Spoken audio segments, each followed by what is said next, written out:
ಭಯೋತ್ಪಾದಕರಿಗೆ ಧರ್ಮ ಇರೋದಿಲ್ಲ. ಧರ್ಮ ಸಹಬಾಳ್ವೆಯನ್ನು ಹೇಳ್ತದೆ, ಶಾಂತಿಯನ್ನು ಹೇಳ್ತದೆ, ಸೋದರತ್ವವನ್ನು ಹೇಳ್ತದೆ. ಭಯೋತ್ಪಾದಕನಿಗೆ ಧರ್ಮ ಇಲ್ಲ ಅನ್ನುವಂಥದ್ದನ್ನು ಸಾಬೀತುಪಡಿಸಿದೆ. ಇಲ್ಲಿಂದ ಪ್ರವಾಸಕ್ಕೆ ಹೋದಂಥವರು ಪ್ರವಾಸದಲ್ಲಿ ಅವರ ಸಂತಸದ ಕ್ಷಣಗಳನ್ನು ಅನುಭವಿಸ್ತಾ ಇದ್ದವರು, ಮತ್ತೊಬ್ಬ ಹೊಟ್ಟೆಪಾಡಿಗೆ ಹೋದವನು. ಎರಡೂ ಮನೆಗಳಿಗೆ ಹೆಣಗಳು ವಾಪಸ್ ಬಂದಿದ್ದಾವೆ. ಎರಡೂ ತಾಯಂದಿರಿಗೆ ದುಡಿತಾ ಇದ್ದಂತಹ ಕುಟುಂಬದ ಮುಖ್ಯಸ್ಥನನ್ನು ಕಳ್ಕೊಂಡಿದ್ದಾರೆ.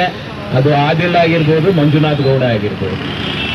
ಸೊ ಹಾಗಾಗಿ ಭಯೋತ್ಪಾದಕತೆಗೆ ಧರ್ಮ ಇಲ್ಲ ಅನ್ನುವಂಥದ್ದು ಈ ಘಟನೆಯಲ್ಲಿ ಸಾಬೀತಾಗಿದೆ.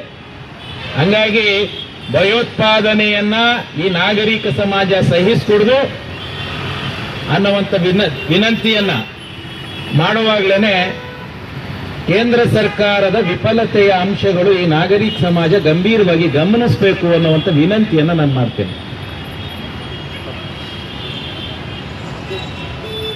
ಚೆನ್ನಾಗಿ ಮಾತಾಡ್ತಾ ಇದ್ದಾರೆ, ತಪ್ಪಾಗಿ ತಿಳಿಬೇಡಿ. ಚುನಾವಣೆಗಳು ಹತ್ರ ಬರುವಾಗ ಈ ರೀತಿಯ ಘಟನಾವಳಿಗಳು ಯಾಕೆ ಮರುಕಳಿಸ್ತವೆ ಅಂತ ಹೇಳಿ. ಹಾಗಾಗಿ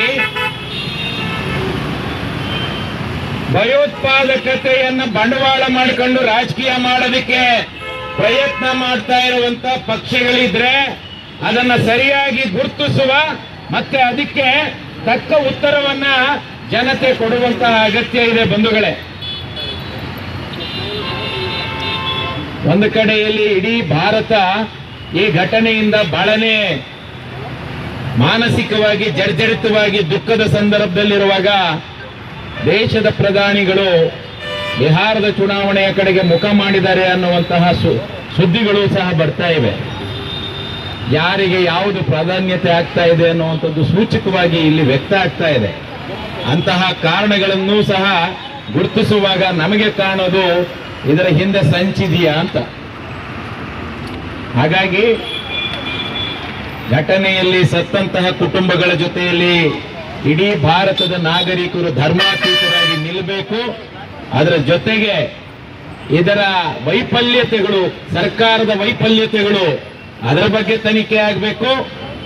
ಇದರ ಹಿಂದೆ ಇರುವಂತಹ ಷಡ್ಯಂತ್ರ ಏನಾದರೂ ಇದ್ರೆ ಅದು ಹೊರಗೆ ಬರಬೇಕು.